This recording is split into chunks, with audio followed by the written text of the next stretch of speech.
Vamos lá, cara, para finalizar aqui, vamos falar um pouco do Lula.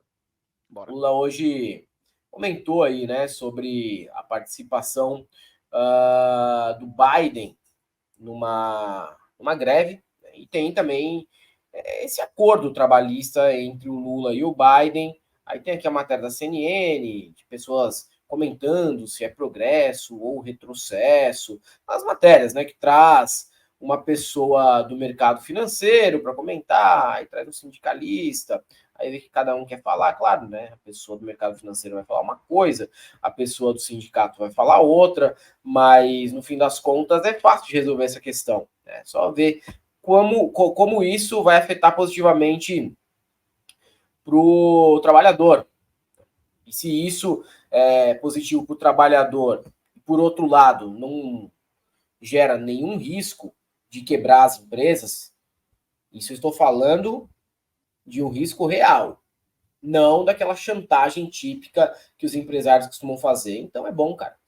Se é bom para o trabalhador aí não ter que se submeter a certas condições degradantes de trabalho, não tem muito o que discutir. Mas vamos ver, né, se o Lula realmente vai seguir o exemplo do Biden ou se vai ficar só no discurso. Espero que siga aí o exemplo do Biden e que seja favorável, né, aos tipos de reivindicações que vão surgir nos próximos anos e que devem surgir, porque a gente tem pela frente aí o enfrentamento, principalmente com aquele legado negativo, horroroso, que ficou dos anos Temer-Bolsonaro para os trabalhadores brasileiros. Ontem eu vi o presidente dos Estados Unidos, o presidente Biden, na porta de uma indústria automobilística, os trabalhadores em greve, e ele com megafone falando com os trabalhadores. E eu lembrei de uma coisa que aconteceu na semana retrasada em Nova York. Pela primeira vez, tanto na história dos Estados Unidos quanto na história do Brasil, um presidente americano e um presidente brasileiro se reuniram para discutir a questão de uma campanha para trabalho decente no mundo. Estava presente do lado americano as centrais sindicais americanas e do lado brasileiro as centrais sindicais brasileiras. Isso nunca tinha acontecido, isso nunca era sequer imaginável que fosse acontecer uma reunião entre dois presidentes para discutir o mundo do trabalho com a participação de sindicalistas. E ontem, Moisés, quando eu vi o Biden na porta de fábrica, eu acho que você precisa me convidar para ir na porta de uma fábrica, sabe, com megafone, para falar para os trabalhadores brasileiros. Porque é uma coisa inusitada a gente perceber que a preocupação de um presidente como o dos Estados Unidos é a mesma preocupação de um presidente brasileiro com relação à questão do mundo do trabalho. O mundo do trabalho está ficando precarizado, mesmo a gente discutindo muita inovação, mesmo essa revolução digital, o que a gente percebe é que tem muita gente trabalhando em condições quase que subhumanas. E o que nós queremos é tentar criar condições para que o trabalho dessas pessoas, inclusive os que trabalham em plataforma, seja dignificado.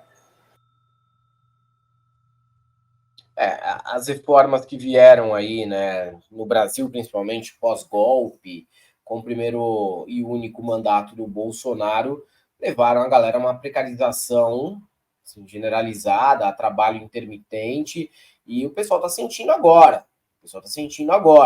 E o discurso, que é um discurso muito sedutor, né, do neoliberalismo, de você ser seu próprio patrão, de você poder fazer os seus horários, é um discurso que ele é facilmente desmontado quando a gente vê, e eu vou dar um exemplo aqui de algo que aconteceu agora, um caso como o do motorista que atropelou o Kaique Brito. O cara inicialmente foi crucificado, ficou com um carro danificado sem ter como pagar o conserto, precisou apelar para uma vaquinha, recebeu o dinheiro, pôde voltar a trabalhar para pagar a escola do filho de 13 anos, e agora descobrem que, na verdade, ele passou abaixo da velocidade da via, que era de 70, ele estava 48, que ele não teve culpa mesmo no que aconteceu, mas em todo o momento em que essa história foi mostrada na imprensa, eu não vi nenhum desses momentos as pessoas questionarem, tá, mas cadê o aplicativo para dar uma força pro cara? Cadê a plataforma para dar uma força pro cara? Mesma coisa quando o entregador do iFood cai, tem que botar uma gaiola na canela, né? Um pino na canela. E aí? O cara vai viver de quê nos meses em que ele precisa parar? Tudo isso daí foi colocado como bobagem pela direita. Não, vocês querem demais. O melhor é a liberdade. Liberdade, liberdade, liberdade. Essa palavra, né, tão surrada, desgastada nos dias de hoje. E nós vemos aí casos isolados, casos famosos de pessoas que estavam ali no aplicativo, deram um azar na vida e quase tiveram aí que vender tudo que tinha em casa para conseguir se recuperar, como foi o caso do motorista que atropelou o Kaique Brito. Exato. E, cara, a união da classe trabalhadora assusta demais porque é a principal força revolucionária. Não tem a menor dúvida disso. Não tem a menor dúvida que Marx foi demonizado a vida inteira ao longo dos últimos 150 anos, muito mais porque ele diz trabalhadores do mundo univos do que porque efetivamente ele sintetiza o materialismo histórico e dialético ou porque ele faz o escrutínio do modo de funcionamento do capitalismo. Muito mais. O que assusta na proposta das ideias do campo marxiano, Engels, é que ele diz que essa galera tem que se unir, mano. E aí babou. E aí babou. Você imagina se todos os entregadores de iFood dessa cidade tivessem o nível de consciência do Galo? Aquele mano lá que deu um apavoro no... Sabe quem que é que eu tô falando, né? O motoboy. Você imagina se todo mundo tivesse um nível de consciência do Galo? Cada entregador daquele tivesse consciência de classe, tivesse disposição política, tivesse voz, fosse eloquente. Se essa galera começasse a se organizar em pequenos núcleos e dissesse, por que nós vamos montar nós um aplicativo, mano? Ao invés de ficar trabalhando pro iFood. Você imagina se cada motorista de Uber se sindicalizasse. Ah, mas César, os sindicatos não tem problema. Toda organização humana tem problema. Toda organização humana tem ambição, tem vaidade, tem corrupção. Absolutamente todas. Agora, a maior ameaça para a hegemonia do capital, o capital enquanto processo na nossa sociedade, é a unidade da classe trabalhadora. Agora, precisa ver o quanto o Biden está fazendo isso nesse momento, porque ele quer conquistar o que nos Estados Unidos eles chamam de blue collar, né, que é o trabalhador ali mais baixo, que ganha menos. E depois que ele se reelegeu e acabou e babou. O Lula é um líder sindical, sempre foi. O Lula vem do sindicalismo. E é o primeiro trabalhador que sai do... Ah, mas ele isso, ele aquilo a posteriori. Ok, aí eu respeito, cada um pode criticar, as críticas são pertinentes, beleza. Mas o fato é que ele é o primeiro líder que sai da base proletária e ascende à presidência da República e, portanto, ele assusta tanto gente que nem sabe porque tem tanto medo daquilo que principalmente o Lula representa. É porque a unidade da classe trabalhadora é a principal força revolucionária. Isso vai ser assim. Enquanto existir o capital, isso segue sendo assim, Helder. Uhum. O Partido Democrata, né, o Partido Democrata também, ele precisou correr atrás aí de uma questão, porque o Trump, enquanto foi presidente, ele acenou para os trabalhadores. É verdade, né?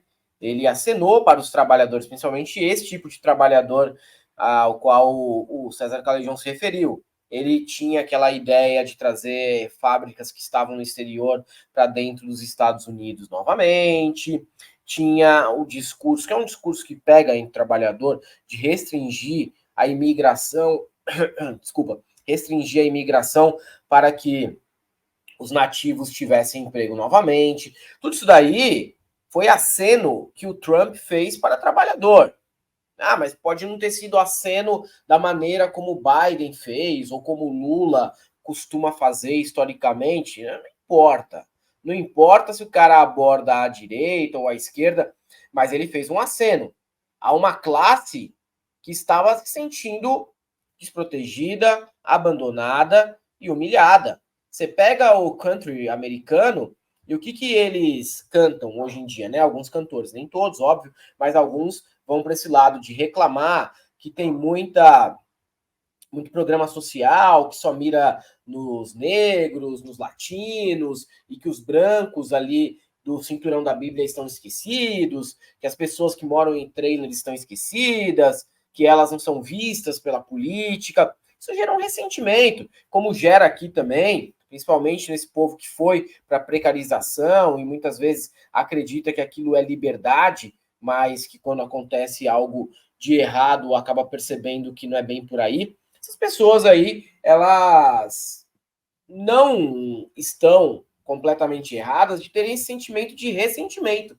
Esse ressentimento, na verdade, com a política e com o que eles consideram um certo abandono. Óbvio que é uma carga toda de preconceito, de reacionarismo, culturalmente eles foram criados em ambientes como esse, só que às vezes quem se coloca, né, ao lado mais progressista, falando em Estados Unidos, né, ou à esquerda, falando em Brasil, esquece de que há novas formas de organização do trabalho e há também parcelas que vão se sentir esquecidas e que a partir do momento que chega um Bolsonaro falando em liberdade e deixa cada um se fuder como quiser, ou um Donald Trump falando que acabou a imigração, que vai trazer as fábricas da China, é um discurso fácil, né, cara? Vou trazer de novo a fábrica da China e tudo mais, eles ganham esses eleitores, mano. Então é uma batalha que se trava aqui no chão mesmo na realidade, e que vai fazer muita diferença nas eleições futuras, principalmente para presidente aqui no Brasil.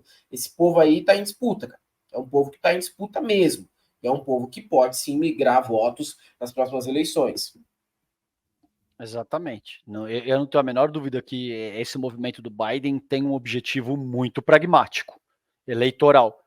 Eu não tenho a menor dúvida, e eu não tenho a menor dúvida que é óbvio que a classe trabalhadora está preocupada em sobreviver e não tem tempo para uma série de coisas que eu estou propondo aqui. Isso faz parte da dinâmica do próprio capital. Se isso não funcionasse assim, o problema sequer existiria. Entende o que eu estou dizendo? Agora, esse é o problema, essa é a complexidade com a qual a gente se vê confrontado, e é para isso que a gente tem que lutar. Eu acredito que isso vai mudar no nosso tempo de vida? Não. Lamento dizer isso. Não acho. Acho que a gente vai trabalhar para que talvez os tataranetos do Tim e da Mel vejam alguma mudança significativa nessa direção. Ainda assim, vale a pena continuar lutando por essa mudança, entende? Não é algo que a gente vai mudar em 10, 15, 20 anos, mas é uma luta que eu acho que vale a pena investir para o longo prazo. Também acho, cara. Pena que a gente não vai ver, mas a esperança é que gerações futuras vejam.